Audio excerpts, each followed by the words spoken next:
Magia Record, Puella, Magi, Magica, Another Story, Volume 1 Review.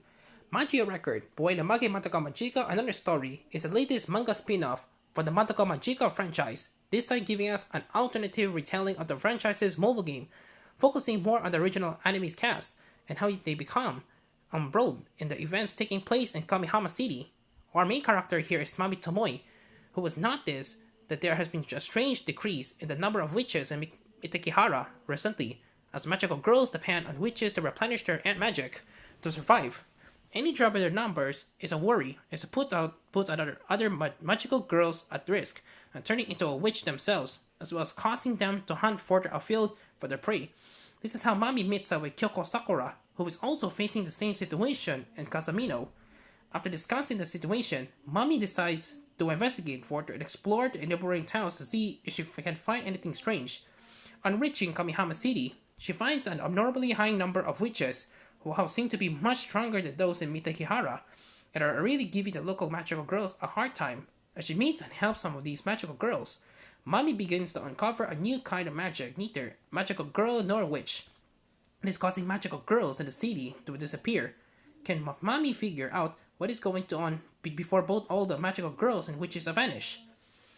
If you're an existing fan of the franchise, then you're going to feel right at home jumping into this particular manga, as it reunites you with the characters and concepts you know and love and sticks true to how they are portrayed in the main anime series, all while giving them a whole new threat to put them through their paces. The character artwork is faithful to the original designs, and there's plenty of references and Easter eggs to fan favorite moments scattered throughout the story.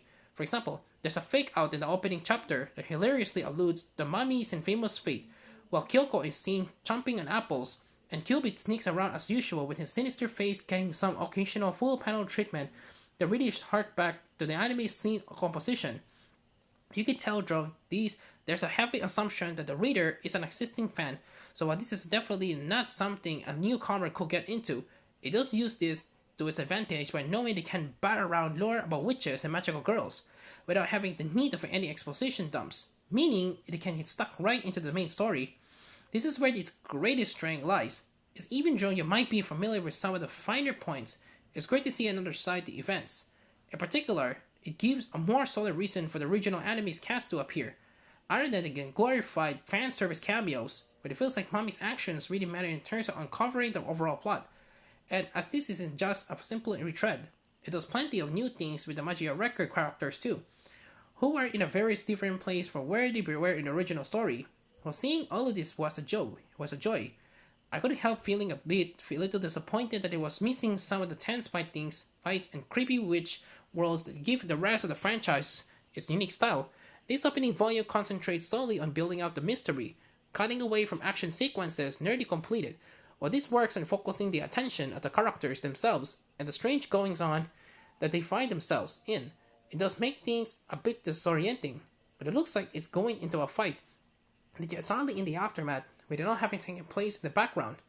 Overall, it just comes down to the narrative style because focus more on telling the story during the dialogue, as that's really where you must get most of the information from. The background art is kept very simple as well, so you rely more on the actual speech in the character art to keep moving you along through the book.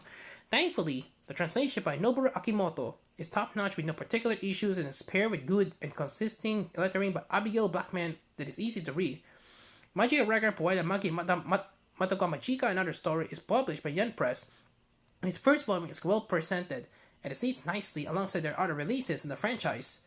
So far, Magia record Puella Magi Madoka Magica Another Story reads as one of the for the fans looking to dig more into the Magia record part of the franchise, and it sets up a good alternative and more mystery-oriented take on its story, while better using the original anime's cast of characters. It's just a shame that the focus and the core mystery presented here has not the action sit but the wayside, as that and the sparse artwork are the only things holding this back from being a great instead of a good. 7 out of 10.